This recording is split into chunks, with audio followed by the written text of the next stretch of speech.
Here we go, Chinwag Wednesdays. Hope everyone's having a good week. I wanted to keep the lives going from what I did a few weeks back for Huntress Week.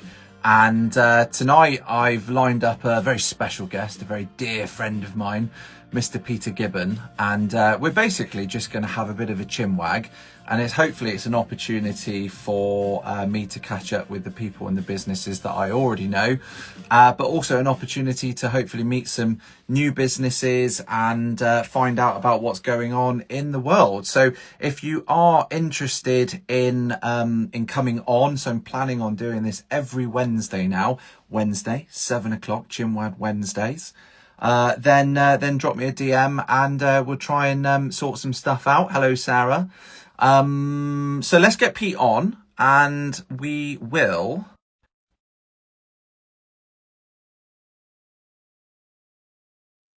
Pete, give us a wave. Are you there, Pete? This is always the awkward part of the... Oh, here he is. Cup of tea in hand. Cup of tea in hand, sat in his corner, ready for this. You look a bit like Harry Potter. I do feel like Harry Potter in the corner of my room, yeah. Yeah. How are you? I'm all right, mate. I'm all right. You didn't fancy like putting any merchandise on today, then? No, not at all. I just nothing really. Just cups, hats, and teas. Exactly, everything's there. It's what I live in now. Free merchandise, you know. It's just hey. Well, I have seen your merchandise firsthand, and Pete's in a very fortunate position because he's gone out and he's bought the most amazing kit where you can actually do it all yourself now. And the standard, the quality is ridiculous, isn't it? Well, it means that anybody that buys my merch, it's like they are getting something that's homemade at the end of the day. Yeah. I think I sent you down the road with one of the new T-shirts. So how amazing would it have been if I'd put it on as well? It would have been just absolute perfect advertising. I nearly got your cup out. Well, there you go. I should have your cup, but I don't. So you're getting the Outdoor Living podcast cup. I opted for. Oh, you can't see it. I opted for Buzz Lightyear instead. So fair enough. Anyway, so yeah, how's things? All good, all good. I'm very pleased that you're the first of Chinwag Wednesdays, as I'm calling it. Be careful how you say that. Yeah, I know. One, because one, you're a good friend, and two, you're easy to talk to. But we also have, we actually have quite a few stories to share, haven't we, from the last trip?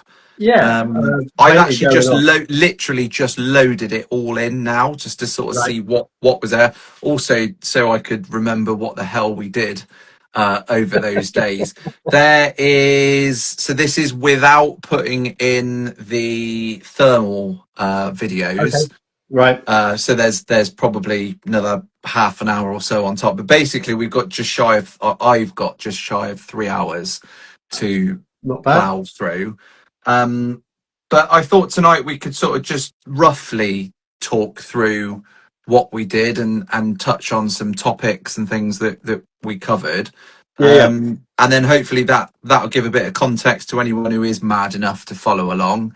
We'll give them some insight when this one comes out, which, looking at it, it's amazing how much you forget. You film it all and then like so much happened, but our plan was to try and do as much storytelling as possible, wasn't it? Yeah, it was kind of, we've got 2 days, and luckily we started off with a day and a half, didn't we? Yeah. But then due to flight issues, we gained an extra half a day, really. So we had 2 days to cram in as much stuff as we could, and I don't think we really stopped. It was up in the morning and straight out, and making content and doing things, whether that be deer stalking, pheasant feeding, thermal stuff. Exactly. Yeah. Where should we start? We don't have to do it in order. We could start with the pheasants. Yeah. So this year, finally, again, obviously I've had access to a nice estate to put pheasants on. We started back before COVID, and it was a small syndicate on there, and then it kind of petered out, as these syndicates do. And I pushed again this year, and I've got a bunch of 10 guys, 11 guys interested. and we've put 500. Well, we've paid for 500 birds, but we've actually got 725 birds down.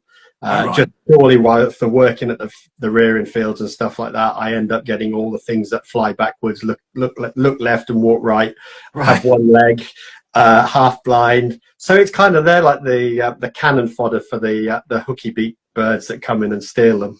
Don't say cannon fodder. Well, they are at the end of the day. They're the ones that get taken first. They're the good Samaritans, so that my strong, good-looking pheasants have half a chance of being ready to be on the plate for dinner. Right. But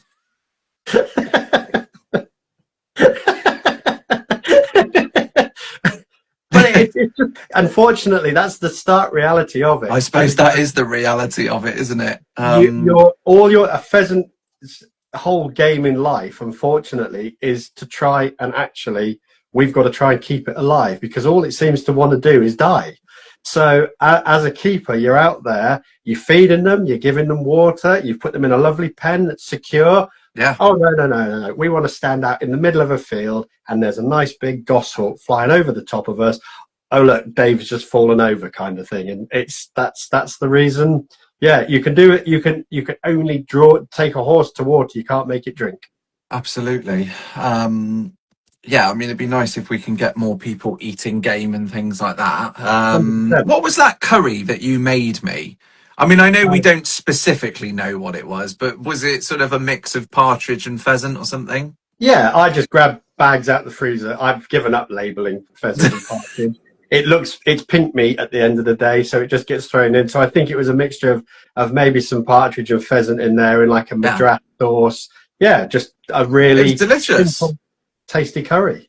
People think, so I'm going to do some stuff on this, but people think that game has to stand out and things. And actually, if you hadn't have told me, I wouldn't have put two and two together. You know, once the curry spices are in, you know, it could be anything, couldn't it? Exactly. And the key about it is with anything, yeah, if you fry it off nicely and you don't overcook it to start with. So when they say like brown your meat, with pheasant, if you just brown it lightly and then get the sauces in there and all the flavour in and actually let it cook down, you'd never know that you weren't eating like chicken or something like that. And again, it's one of those things, pheasant is absolutely fantastic, that it's good for you. It's got virtually low in fat, and it's a great meat. And we had a really interesting one. We were just at a shoot last week, chatting to the guy who owns the shoot there, and finding out that he now has to pay to get rid of his pheasants 75 pence to the game dealer. He actually has to pay the game dealer 75 pence to take birds away. Wow. So we just, as a team, we're very good. Normally, if we shoot, we'll take the bag. Yeah. And he just looked at us and was like, "You want the whole lot?" I'm like, "Yeah, we'll take everything." Well, let my beaters take something first. I'm like, "Yeah, let the beaters have what they want, but we'll take the rest."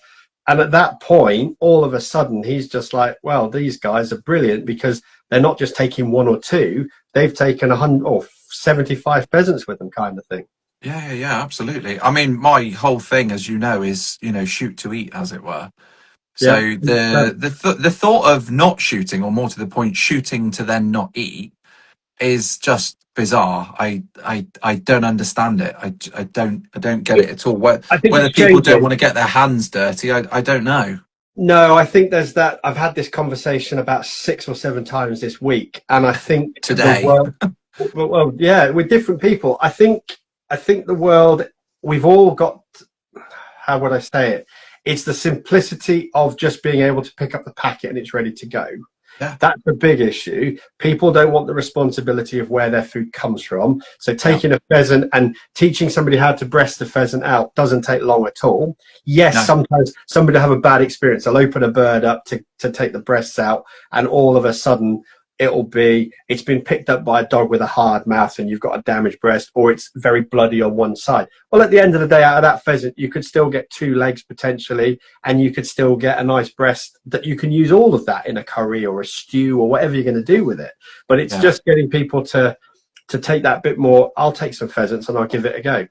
Yeah, that's I mean, I didn't know we'd go down this route, but it's interesting. But that's the whole thing, isn't it? I think with our food chain at the moment is convenience. Yeah. And that is why these, I'm going to say, lesser products are out there, Yep. because they've got a longer shelf life, they're easier to cook, they keep the colours of whatever it is, and ultimately it then probably affects our health and food chain and everything else. Well, it's not just pheasants. Let's talk about this. I was talking to a friend of mine, and she said to staying with somebody, and she said to him, "Why do you just buy chicken breast? Why don't you just buy a whole chicken and break it down?" And he was like, "How do you do that then? Why would I do that?"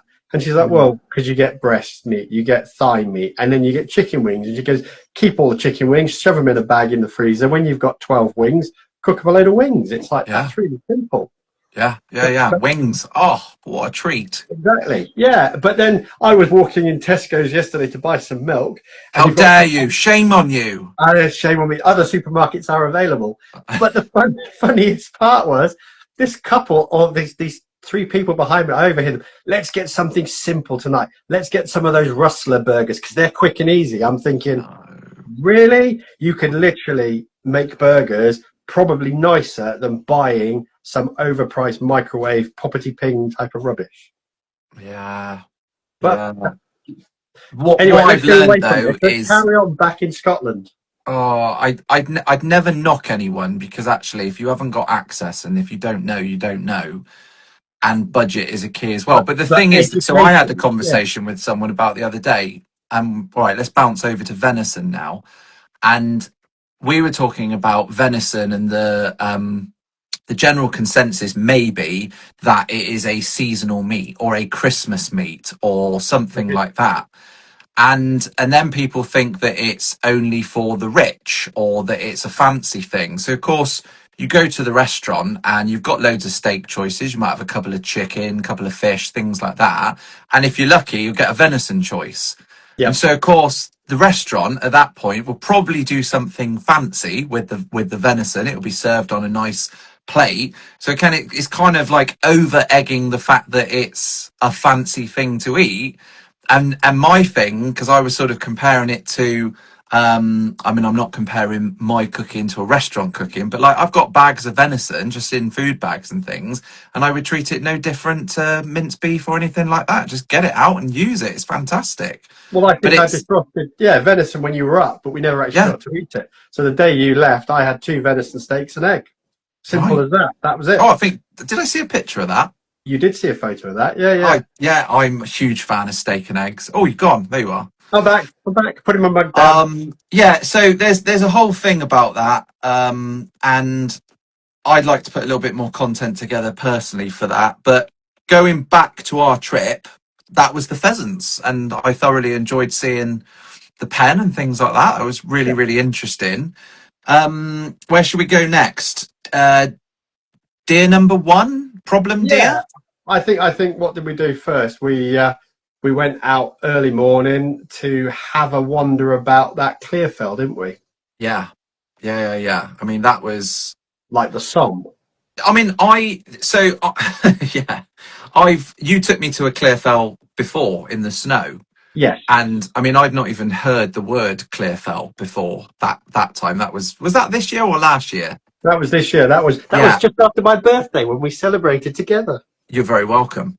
So I'd never been in that, but I think I probably got a bit of a false reality of what Clearfell actually looks like, because compared to what we walked through with no snow, I mean, it is like a war zone, isn't it? Yeah. It's literally, I mean, we were talking, weren't we? You know, we were saying, imagine the battles and things that would have looked exactly like this after the trees were removed or blown up. I mean, it's literally like a war zone. It's sad in a way to see the landscape like that. I understand it. I understand it's obviously about ripping trees out and selling it for whatever they do, but it's but also an amazing terrain to be in. Yes, yeah. You're used to it. You see it every day, but you know, I don't. Yeah, I was going to say it's changed again. Since you were here, they've taken all the harvestable wood out and stacked all of that, which people will see in the video. But I did say they'd come back in and they'd start gathering up all of the debris.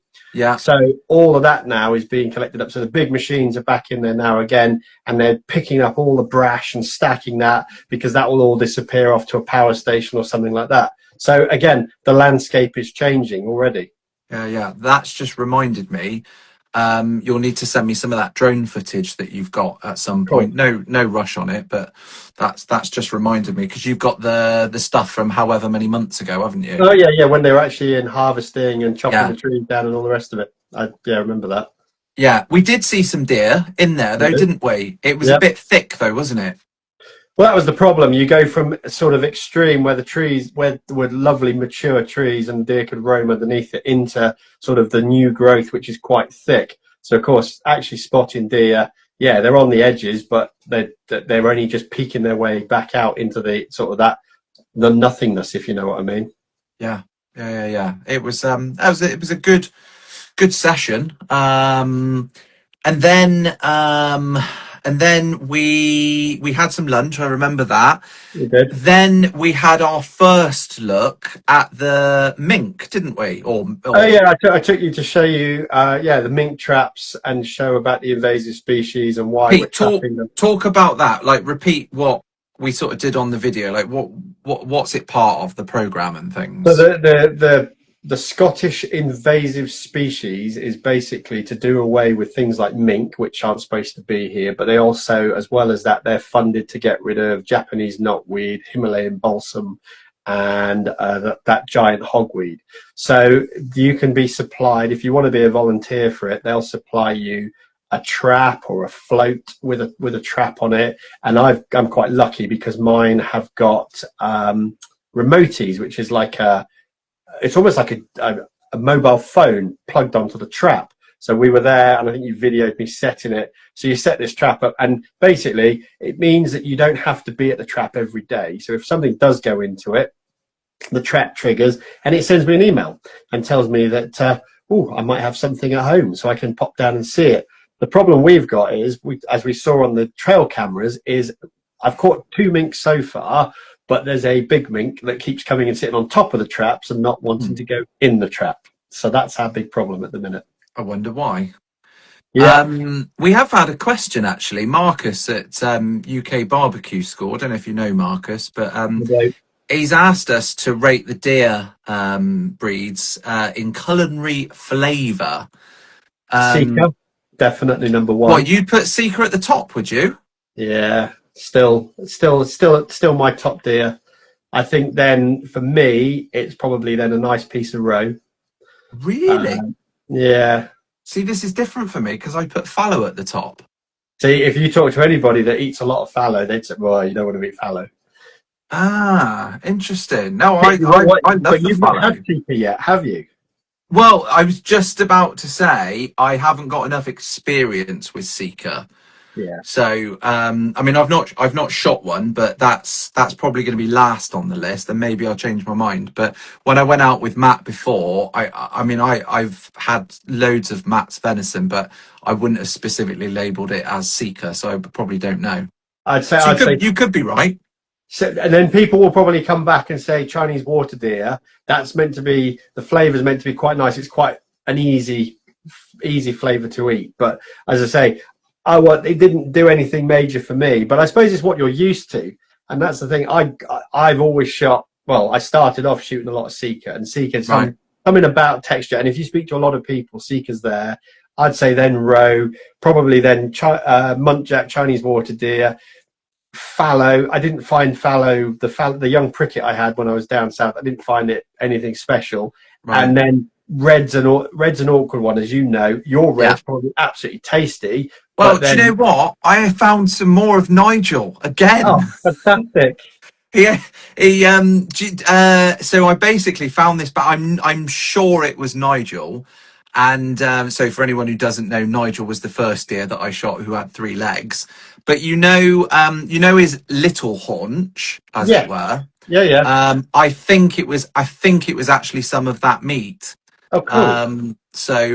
Nigel, you can't see him. He's up there on the wall, but oh, fantastic. But yeah, I think we'd probably both agree to put red at the bottom. It's not that it's bad, is it? But it's not that it's bad. I think it's just that generally it's a tougher meat, and because most of the reds that I'm dealing with are the stags off the hill, they're not getting the massive amount of nutrients that you'd expect that other deer. So deer that can feed on farmland, lowland, and get some decent food, decent material into their body, you see that in the quality of the actual animal. For example, a lowland red grows much better antlers, whereas a highland red, they're living to survive, so they're not really developing that flavor texture. When you look at roe that you open a roe up, or Matt will be opening up stuff down there that's full of fat because it's got so much stored fat. There's a difference in the way the animal's surviving and living. Yeah, I mean, the stuff up by you, they'll be lean, but I mean, some of the stuff that I've seen Matt have, I mean, this whole myth of that it's lean and it's got no fat. I'm like, bloody hell, that fat looks amazing. But deer fat's not something that's really that taste. Or some people might disagree, but deer fat's not supposed to. It doesn't. It's a very high temperature render, so it's not like a piece of beef fat. You really don't want to sort of keep that on your meat and try and render it down. It takes a lot. If you've got it in the mince, it takes a lot to sort of get rid of it and get it away. Yeah. One of the things I talk about this all the time is that there's so many variables when it comes to venison, isn't there? Yeah. I mean, whether it's hung in the fur or out the fur, the time of year, the age, the species, how long it's hung for. There's countless ways of actually having a variable to the end product. 100%, and I think that's the big difference. And everybody will do it slightly differently. Of course, they will. We discussed how I do it. Like, I hang mine in skin in a chill for sort of anywhere up to 21 to 30 days. But some people are like, no, it has to be a couple of days and that's it. You break it down. But everybody has a different way of doing it. Like I've always said, in skin, it's like leaving the wrapper on at the end of the day. Yeah, absolutely. What I'd like to see, and I've said this many times, is even if it was just two options for venison, mild and strong, even if it was as simple as that, that's what I'd like to see. Because... But I think I've sent you away with some of my roe. I'm sure I sent that down with Nigel. Yeah, but I mean the actual flavour profile. So that if you've got, again, without being ageist, a young'un who is trying venison for their first time, and it's a strong one, there's a good chance that'll put them off. But if it was more of a mild flavour, and like you do it, and so it's kind of in fur and tenderized more, they would have a better result. Anyway, that's by the by. But I suppose that's everything. It's like if you shoot the pocket-sized ones, they're always tastier than the really old mature deer as well. Yeah. But some people don't like shooting pocket-sized deer because they're a bit small and cute. God, you're really covering all the niches tonight. Oh, totally, exactly. Now, remind me, we then didn't go out on a stalk in the afternoon. Did we then go out at night? Was that night? I think it was, wasn't it? That was Saturday night. That was the introduction for you to using thermals and actually becoming like a night shooting assistant, to actually take you through the whole process of real deer management and going out at night with a thermal, driving round and shooting deer. Should we tell my embarrassing story? You can do. Before we get to that, why were we doing it? One, I mean, it's a great experience for me. I'm not entirely sure that was the agenda, but why were we doing it? Because, well, I'm putting words in. I think why did we do it? Night shooting is a massive, how would I say it? It's kind of a taboo topic, isn't it? Because it happens. There are contractors out there shooting. Well, I was chatting to a contractor the other day, and they're shooting over 100 deer a week at night. Wow. And that's just two guys. One guy's the spotter like you were, and one guy's pulling the trigger. And that's because the forestry want deer shot. They want them removed from the trees and all the rest of it. So it's a real touchy subject, because shooting deer at night is not like going out stalking. The deer don't know you're there. It's like shooting rabbits or pest control. But actually, to show you that it's still the same process, you are still going out to try and harvest an animal in the cleanest possible way to make it still food for the food chain. is really important. And actually, for somebody that's never done it and never experienced it and new to using a thermal and all the rest of it, I thought, well, it's a great opportunity to actually show you what's going on. Well, it was amazing. I mean, I've got them literally here, so I need to download that content in a bit. I mean, it was great practice or experience exposure to actually seeing like actually quite a few animals. You know, the amount of deer that we saw in the branches of the trees that turned out to be birds. There was quite a few of those, weren't there? Oh, totally. Deer up trees and all sorts, and other But things that became deer.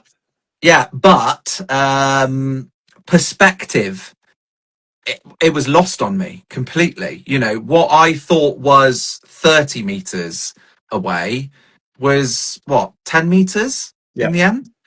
And what I quote unquote told Pete at one point, I mean, I was betting the mortgage on it. I was betting everything that I had on it. Didn't I say something like, Pete, it's got bloody great deer ears. It's definitely a deer. Yeah. And it turned out to be a wildcat, didn't it? It was a wildcat sat there, but it was one of those things that because you're new to using thermal and identification and the nature of where it was sat and all the rest of it, for your angle, yeah, it was a deer. The only reason it was, I could tell you it was a cat, was I got out of the car, looked at it from a slightly different angle, and when it picked its paw up and licked it like a cat does, it's like, that ain't a deer, Alex. That's definitely a cat. And then I put the torch on it for you to see because you were still not convinced. You're like, it's got to be a deer. And it's like, well, I just didn't believe you. I was absolutely sure that it was a Mr. deer. Cabbage sat in the light, and we'll look at him. Yeah. I learned a hard lesson that night that I will almost never trust my thermal instincts again. But it just goes to show how thermal is. You need to take time to identify and understand and make sure what you're looking at, especially if you're putting a rifle scope on there, because it could have been you could have been the shooter at that point and you'd have had the rifle out the window telling me it was a deer ready to shoot it, and it's not. And it just goes to show how easy misidentification with a thermal can be. Obviously, a lamp or a piece of glass shows you a completely different way of looking at things. So really important that, if you're new to using thermals, it's using that time to go out, look at things, identify what you're looking at, taking that bit of time. Also perspective and distance, understanding your ground. So I know the ground during the day, so when we're looking at things, I can be like, that's probably going to be about 100 meters away or something like that. Even though now a lot of thermals are coming with rangefinders built in, it does go to show, because everything looks different at night. Everything is so, I mean, we went there the next day, didn't we? And I just couldn't believe it was the same place. No, exactly.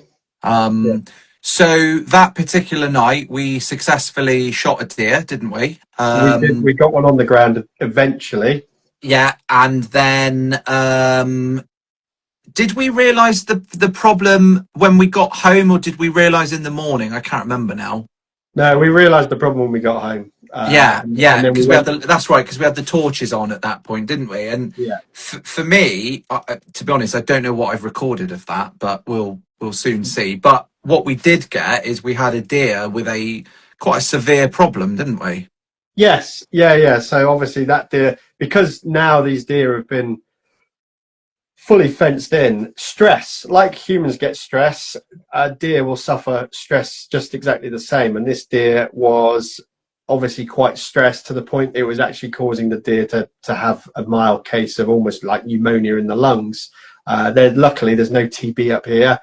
We'd sent that information off to the vets. She'd fed back that, probably not something you want to eat, but it wasn't going to be life-threatening or anything like that. So it's an interesting one, because I think we've got some photos and we can talk about that anyway in the film. It was a most unhappy, unhealthy deer, though, wasn't it, in terms of the abscesses that were on the lungs and things. And the lungs being stuck to the rib cage. But it just goes to show how important inspection is. Totally. I mean, I was having a conversation on the weekend, and I think at the sort of the DSC1 level, you're taught to recognise what is hopefully fine, no issues, but then you're also taught to recognise when something's wrong. But you don't get to see the wrong ones all the time. You might, you can look at pictures and things, but it's completely different in real life when you're actually holding it, touching it, seeing it. And Yeah. yeah, it was that was really And I think interesting. most people in their for their stalking life will probably may well never see an animal with an illness, an internal illness. But if you're really unlucky and your ground is, I don't know, if you're down in the south of England and you're suffering during the summer where there's TB issues, you might see cases of TB. But again, it's one of those things. There are guys that have probably shot deer, lots of deer, and in their entire career, and have never seen any illness in a deer. Yep. But then it's just that one time that you open it up and all of a sudden it's like you need to jump into action and remember your training and know exactly what to do. Yeah, I think that is my first time of seeing something that we actually questioned. Yeah. I've had some stuff before, but Matt sent you a picture of one before that was not well. But again, pictures they're handy, but it's nothing like the real thing, is it? No, absolutely. Yeah, 100%. So that was really good. That was really interesting to see that.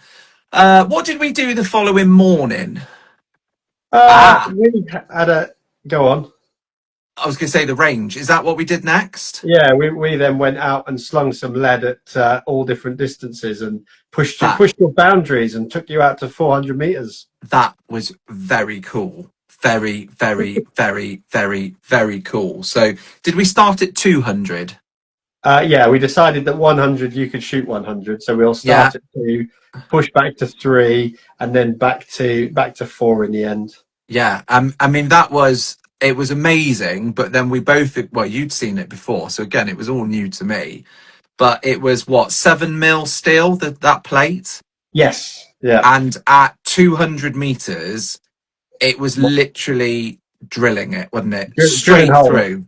It's mild steel, so it's not like shooting a Hardox gong like the gongs that are sold by some of these companies out there. There's a couple of companies. You've got Tom's Targets and you've got the Steel Target company that are making Hardox targets designed to take thousands of shots of them. These were just some plate steel that I had that I was given. Obviously, being up in Aberdeenshire, you get a lot of people doing steel work for the rigs, and I was given these round discs. So I just welded them up, and yeah, we drilled it with a 308, 168 grain speed tip, and it just drilled a hole straight through it. It's insane, absolutely insane. And then also going back to 400. I mean, that'd be the longest shot I've taken. Yeah. I think we've pushed you on the hill for about, what was that, about 180, 190.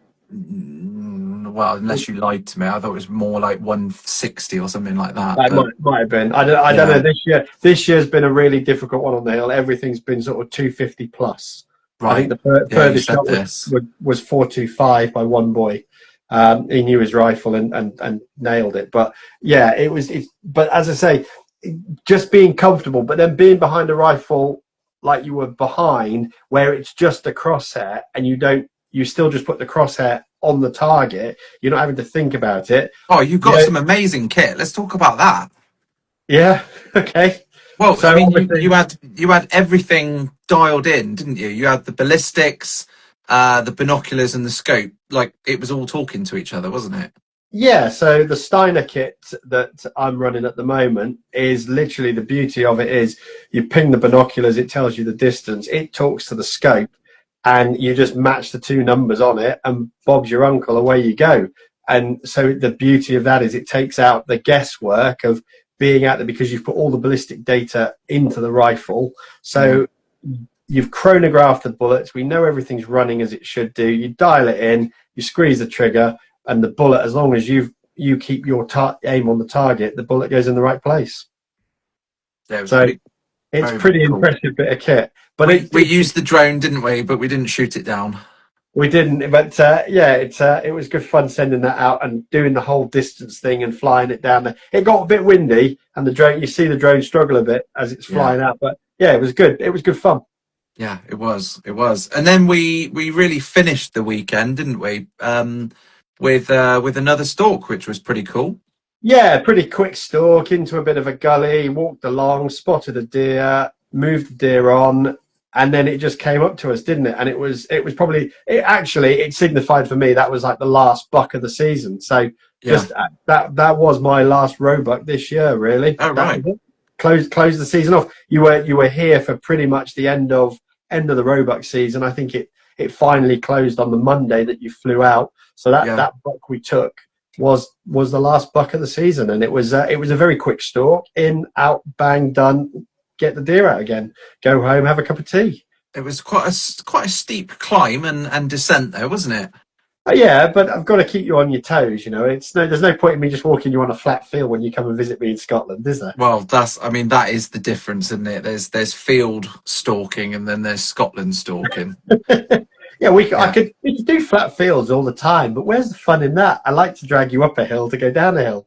Well, yeah, I know that. How you do what you do, I'm not quite sure, but mate, it was a bloody good weekend. And again, I'm looking at some of the pictures and videos now, and hopefully it'll make a really, really good episode. I think you'll be pleased. I think we've got so much here. You'll probably have your own episode of the Estates Collective, because obviously I can't see you that often. So I think this will be a bit of a special where we sort of cram everything that we've just spoken about into it. Yeah, and make a bit of a thing of it. Hopefully people enjoy watching it, and hopefully, because we spoke quite a bit, or you spoke quite a bit, hopefully they can learn and things like that as well. So I think that's the whole thing about it, isn't it? I think we've mentioned it several times about education, and I think there's lots of people out there that know and that probably watch this or will watch this video after you share it again, that go deer stalking and know quite a lot. But there's a lot of people that are new to it, coming into it, that want to learn that bit more. And I'm not saying I know everything. We all, every day. You told me you did know everything. Yeah, well, you gotta keep it looking good, haven't you, on camera? At the end of the day, every day is a school day. But education and sharing that knowledge and passing it forward is the best bit. Last weekend we've had guests up from London, 2 new stalkers out. We were successful on the first one.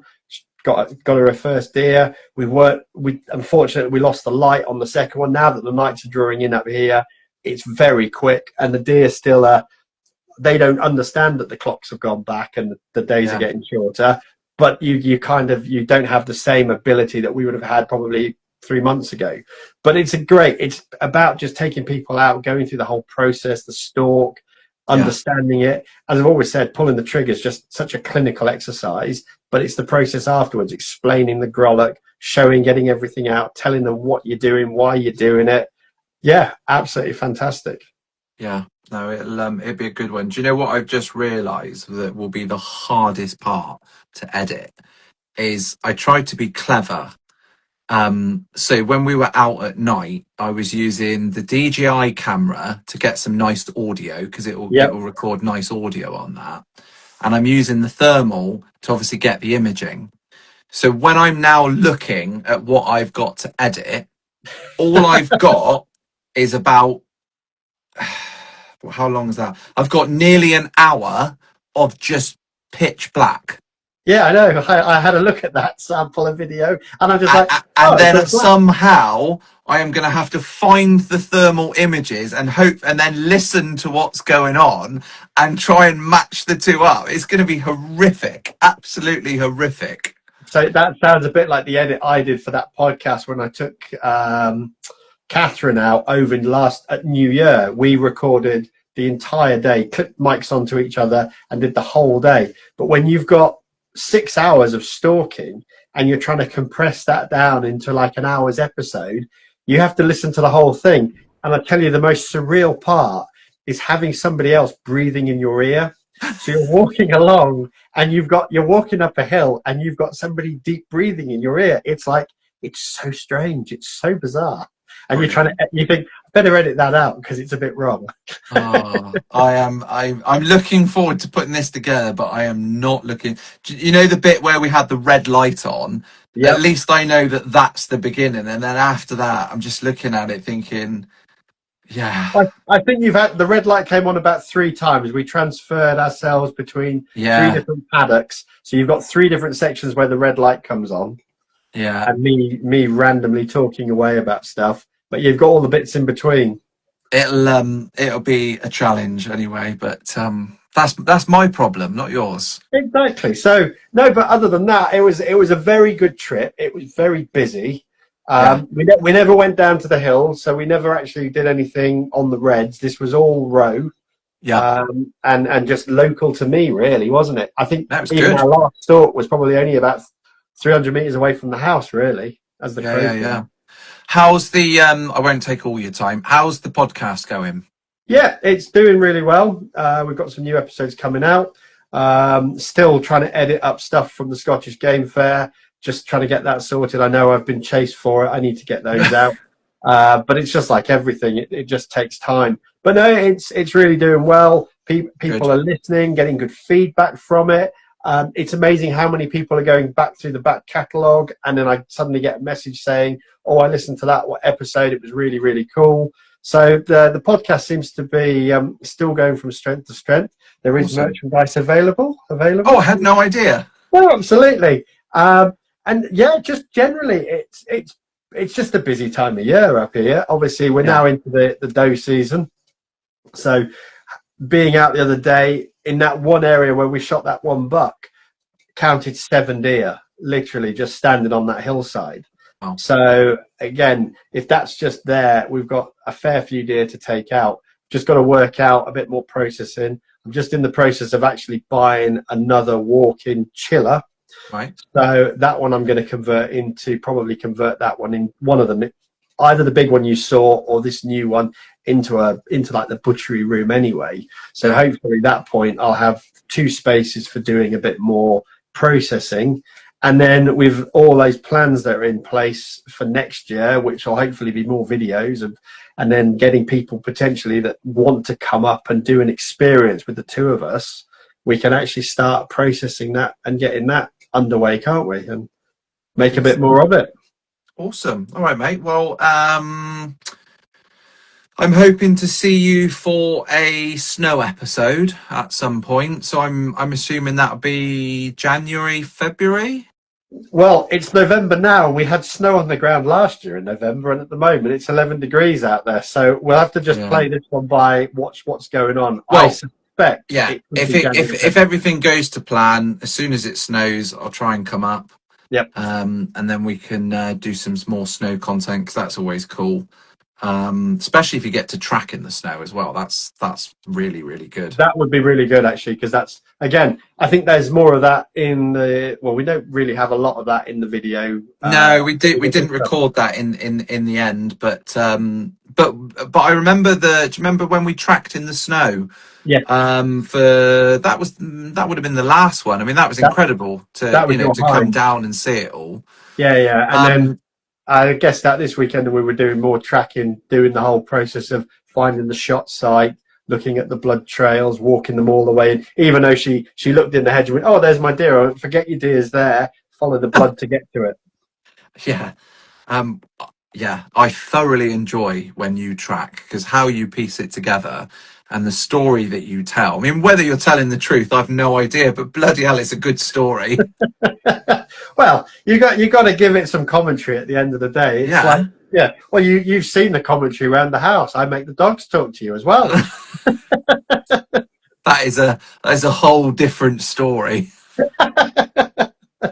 It seems to become more a thing that I'm doing at the moment, but you never know. Might be more. And then we will do something. I don't know what, but we will be doing something at the Stalking show, won't we?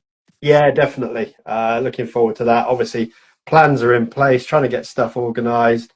But yeah, should be there again. I see advertising for that's already out. Yeah. April 11th and 12th. 11th and 12th, isn't it? Yeah. Guess what? What? It's my 40th on the 11th.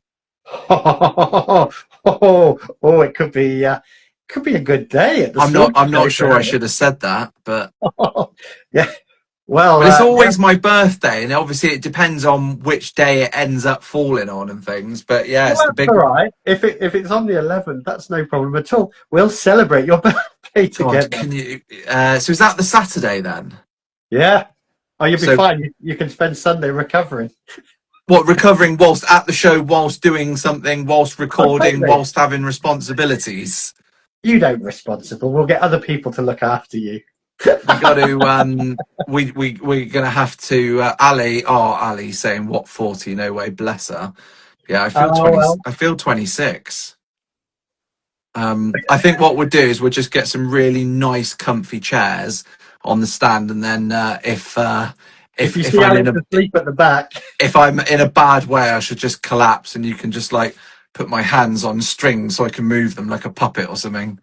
oh, that'd be wicked. Anyway, Anyway, moving we on. digress. We digress. Well, look, thank you for being Chinwag Wednesday's first guest. I've done the artwork, so I'll put this up after, and then that'll be available offline. And I may or may not put it on YouTube. I'm not entirely sure yet, but yeah, hopefully a good series of guests that are lined up. So I don't know whether to launch them all at once or just sort of drip them out. But basically, I've got every week covered up until the 17th and then 24th of December. So if anyone is watching who wants to come on, and we'll do a chin wag on the 17th or even the 24th, and yes, I know that's Christmas Eve. That'd be quite cool though, wouldn't it? I wonder if we can get someone famous to do well, they'd have to be lonely and famous probably, but I'm sure that you probably find somebody. worst case, I'm calling you back. Hey, I'll come back on because you know what I'll be doing probably. Well, I hate to think actually, but Could be anything. Probably talking to the dogs, but there you go. yeah. Anyway, thanks, mate. I really appreciate it. It's good. Always good to catch up. No worries. I'm gonna just. So what's really weird is with the editing. I don't know why, but it's not always in like the true date and time order. Right. So I've got to first. That's partly why I wanted to walk it through with you to make sure I know what the order of things we did. So I'm gonna try and sort that out tonight, and then start work on it probably on the weekend, and hopefully within a couple of weeks get it out. The Estates Collective #3 is out Friday night. That's all done. So I called it, what did I call it? The Buck, the Boar and the Magnificent Rack. So that reminds me, we've also done a podcast. So once you release the video, yeah, we'll put the podcast out so you can kind of get the another side of what was going on to our trip up here as well. Yeah. That's what I mean. We've got loads to do. I've got a load of stuff to put out, hopefully before Christmas. I'm desperately kind of trying to work my way through it, but I know you struggle as well. It's just time, isn't it? It's always time, and everybody's busy, and I don't know how it happens, but you blink and another week has passed. Well, what are we now? That's middle of November. Yeah, I know. Someone will be telling me how many weeks and days it is till Christmas, but I'll be like, not interested. About 4 or 5 weekends, probably. Yeah, it can't be that long now. Anyway, mate, we're going to bore the socks off people, so we better shoot off. I was going to say, we've just got a load more people come in and start watching us all of a sudden. It's always the way. Well, look, we've blasted 48 minutes. That's not bad. Not bad, just randomly chatting about coming up to Scotland, going deer stalking, yeah, pheasants and all the rest of it. Do you know what? Just before we go, in case anyone is watching, me and you would quite like to put together some kind of Scottish fire shooting related event, don't we? I think so. I think that's something that we're going to probably end up planning for. And yeah, I think we'll probably do a taster session first. So potentially offer it to some people, potentially people that are watching this at a probably a discounted rate. And you'll come up to Scotland, you'll spend some time up here, you'll do some stalking, possibly do even some simulated stalking if you're not ready to pull the trigger. A few drinks, do some fire cooking, so there'll be plenty of good food, and just have a bit of a blast, like a long weekend. Nice accommodation. It's a really nice place to stay. It's got all the the mod cons, I think, as well as there's the fire pit. There's If you're into country shooting food, it should tick all the boxes, shouldn't it? But let's leave it there. We're going to try and get something out, aren't we? Definitely. And put this together. So if you are interested, DM me or Pete, and we'll put you on the waiting list if that's a thing. Exactly. I think so. I think it's one of those. It's a good experience, and it'll be be the full Scottish experience in many ways. Yeah. Cool. Mate, thank you so much. I've enjoyed this chinwag. I need to get all the buzzwords in there, don't I? Yeah. Get some chinwag. And I don't know whether I should have like intro, outro music. Well, maybe elevator music. Do you know what? I've got to send this to you. I've just remembered it. Actually, so I'm not like pushing this, but so I've got a WhatsApp YouTube members group, and I made a joke, and I think someone said about having a song, my own song. So I GBT'd basically come up with a song, and so I've got the lyrics. I'll send them to you in a minute. And I was then trying to find some AI that would turn these lyrics into some kind of song, because I tried making one up and it just sounded terrible. But I've gone off on a tangent. But yeah, the lyrics were hilarious. Fantastic. Well, anyway, look, let's bugger off. On. Yeah, exactly. I've got stuff to do. All right, mate. See you soon. Catch you in a bit. Bye. Bye.